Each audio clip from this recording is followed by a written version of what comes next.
Hey everyone, welcome back to Love Wins, where the truth matters because it's the truth that sets us free.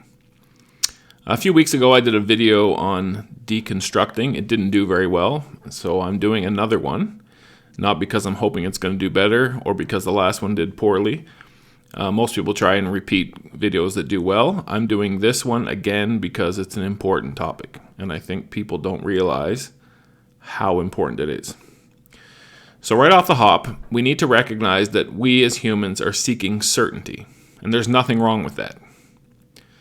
However, the search for certainty ends up being difficult and puts us on shaky ground and makes us question things that we thought were certain. And as soon as we realize that one thing we thought was certain isn't certain, it gets bumpy. And we don't like bumpy, and we don't like uncomfortable. So we tend to avoid questions. We tend to avoid the difficulty of searching. And or we find that if we are willing to make the search, others around us are not comfortable with it. And let's be honest. I've been around church life my whole life. Church life is it's not even conducive. It's not a place that's open. And it's not that it's intentionally closed to it. It's just church isn't designed for opportunity to have these discussions. And often people are afraid, if I ask, I'm making myself vulnerable. Will people misunderstand? Will they think I'm crazy? I'm a heretic? I'm this, I'm that? There's all kinds of factors that prevent us from asking and seeking. And I'm making this video because I want you to know that if you have questions, that's good. And if you want to seek, that's good. And even if people don't understand, keep searching anyway.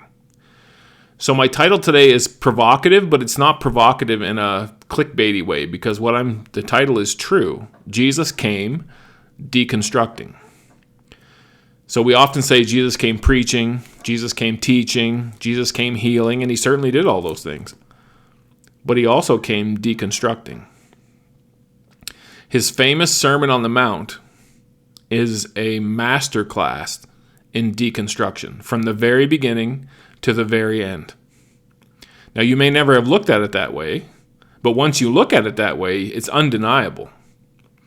So he starts out by saying, "Blessed are the," and all the blesseds are characteristics, most of them anyway, that the Jews of the day would not have valued.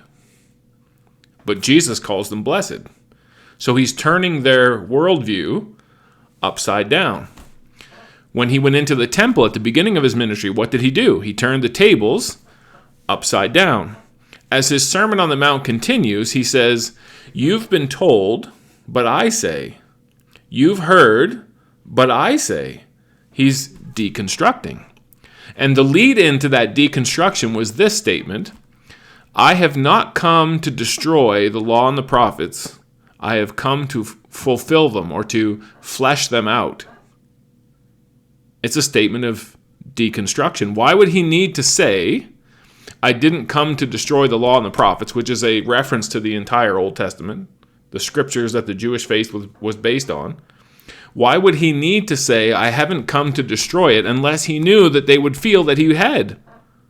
Because that's what happens. Because we're in a search for certainty, as soon as someone shakes the foundation that we've built on, we think they're trying to destroy everything. When really, maybe they're trying to make it better. Because deconstruction is not the end of the road. People fear deconstruction because they think it's taking something that was firm and established and just wrecking it. But anyone who knows what is involved in rebuilding and restoration knows that the first step in restoring is to deconstruct. You have to remove that which is bad before you can replace it with that which is better. It's just the way it is. So I grew up with my dad owning his own shop where he restored cars. And so I've been around the restoration business all of my life. And it has helped me immensely to compare and contrast that process with the process that the Bible is describing. What choice did Jesus have but to deconstruct Judaism? Because the Judaism that existed when he was there was a mess. I mean, fundamental things were wrong, like very basic. For example, my son sent me a TikTok video. I think it was TikTok. It was a short anyway, whether it was TikTok or not, of a man trying to trick. He was on the street doing like street preaching, and he's trying to trick people into believing that God only came for the Jews by quoting literally less than a verse. And my son's like, can you believe this guy? Like, all you had to do was read a little bit more around it, and it's instantly obvious that interpretation is wrong. I'm like, yeah, that's true. It's easy. But the whole Jewish nation fell into that trap. Some of them are still in that trap. There are people in America today believing in Zionism, which is a form of that trap. That somehow God prefers one nation over all the other nations. When the truth is, he built that nation from nothing in order to bless all the nations. You go back to Abraham's first call from God, and it involved, in you and your seed will bless all the nations. And then you go through all the major prophets in the Old Testament, they all repeat that Israel is supposed to be a light to the Gentiles. They're supposed to bring help to the Gentiles. They're supposed to bring all nations. It's always been the plan. It's always been the way. And yet somehow, Judaism fell into this trap that they were special, that they were elite, and then it got carried even further to where the other nations were to be afraid of and to push aside, and they didn't count, didn't matter, weren't valued.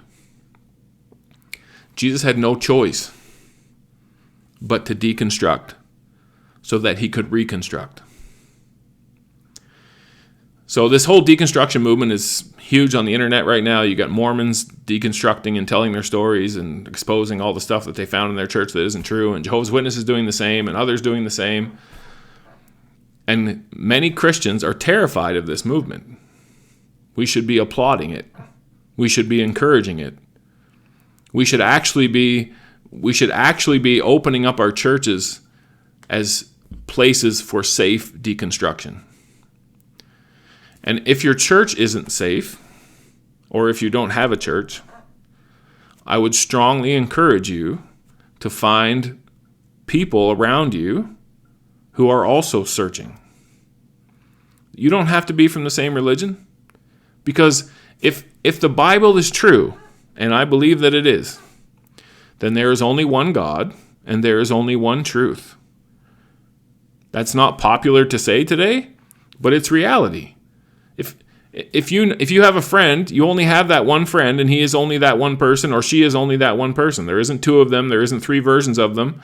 They're just one person. And anyone who tries to be 2 and 3 and 4 versions of themselves ends up destroying relationships and making a mess of their life. God doesn't do that. He's one God. He says, I'm God, I don't change, which is awesome, because you don't have to worry about what kind of God he's going to be from day to day. He's not like the mythical gods who are angry and all kinds of nonsense. He's God. But we don't know him. That's the first step. We have to admit that we really don't know him.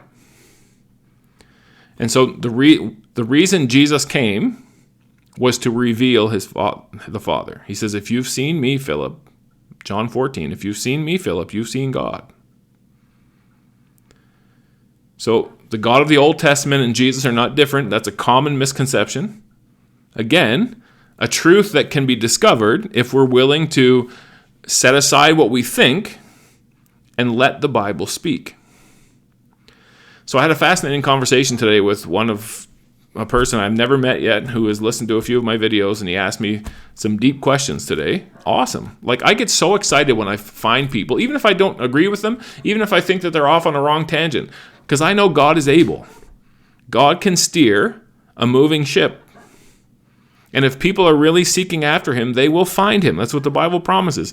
You will search for me and you will find me when you search with all your heart. But we cannot search. The whole searching process is a process of deconstruction. Because the first thing we have to do to find what God is really like is to set aside what we assume he's like. Now, we may be able to pick some of that back up again. It could be that there are some things we believe about God that are already true. We still need to be willing to set those things aside and turn them around, upside down, backwards, forwards, and see, is it true?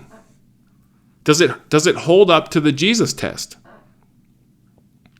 So the person who wrote to me today said, I noticed that you often encourage us to read Matthew, Mark, Luke, and John. Yes, I do, and here's the reason why. Jesus is the only person in the Bible who truly, fully represents God.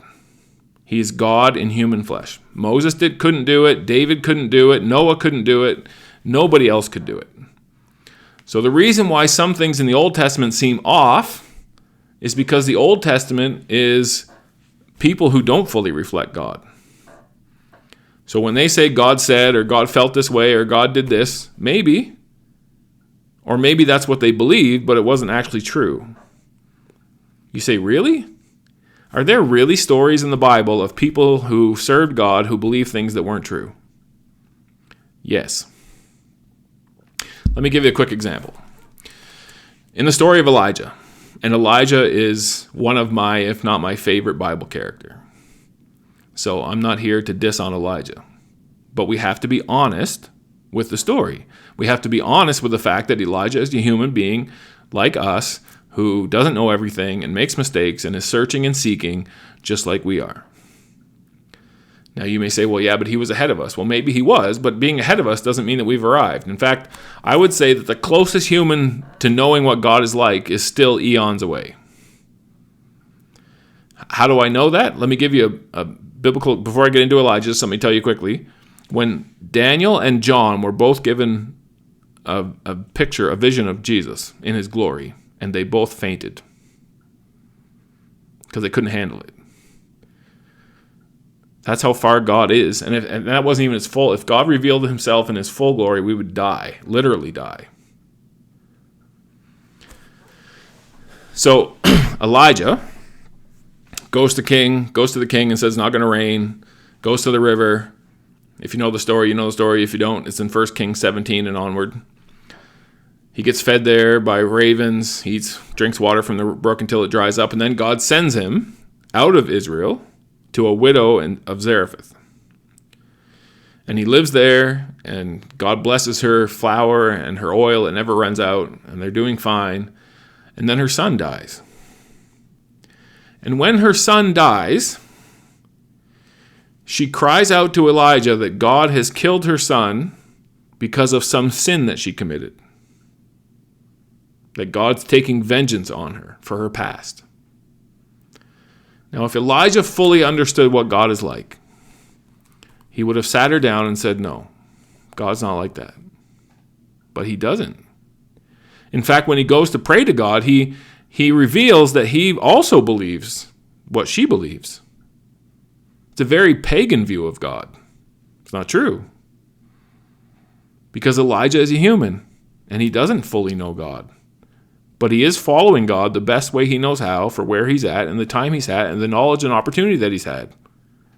That's all any of us can do.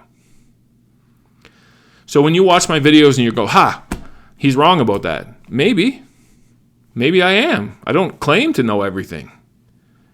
But I do know God's real, and I do know that he's been active in my life, and I do know that I've given my life to him, and I do know that I will follow him wherever he leads me, and I do know that I'm slow and stubborn and hard to teach, and it's going to take him a long time to move me anywhere. After 3 years with his disciples, he said, I have many things to tell you, but you can't bear them now. It's not easy to teach us. It's not easy to lead us. We just say, oh God, if you would just tell us the plain truth, we'd be okay. And then he tells us the plain truth, and we're not okay. Because when he told the disciples he was plainly going to die, and who was going to do it, and how it was going to go down, it was very plain. But they resisted and rejected it, because they couldn't handle it. It was too much deconstruction too fast. God is caught between wanting to take us further and our inability to move. Deconstruction takes courage. It takes vulnerability. It takes risk. Sometimes it takes tears, but man, is it worth the journey.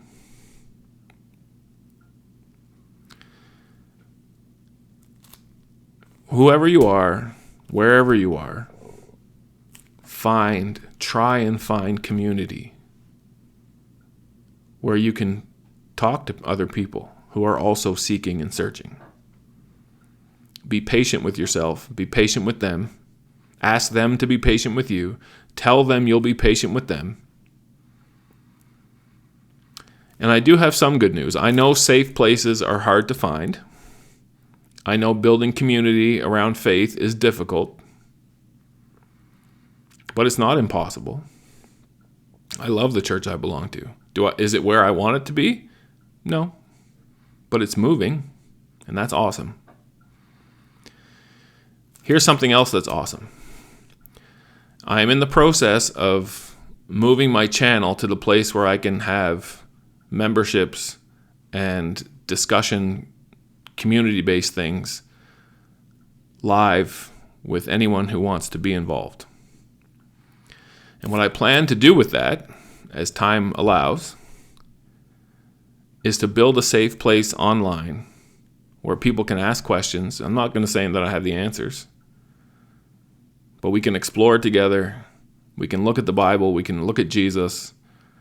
We can try and find a healthier picture, a more accurate picture of who God is. And I will not ask you to join anything. I will not charge you anything.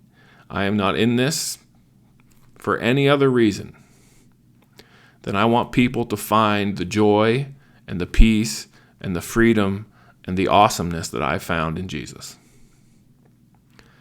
So that's coming. I'll let you know more as it unfolds. But if you're watching this and you're searching, keep searching. There was a point in my life where I got scared to open my Bible because I didn't know where it was going to go. But then as time went on, I realized I don't need to be scared, because wherever it goes, it's going to be better, because God is good. One of my favorite verses in the Bible, it's actually in the Old Testament. Taste and see that the Lord is good. We'll see you next time.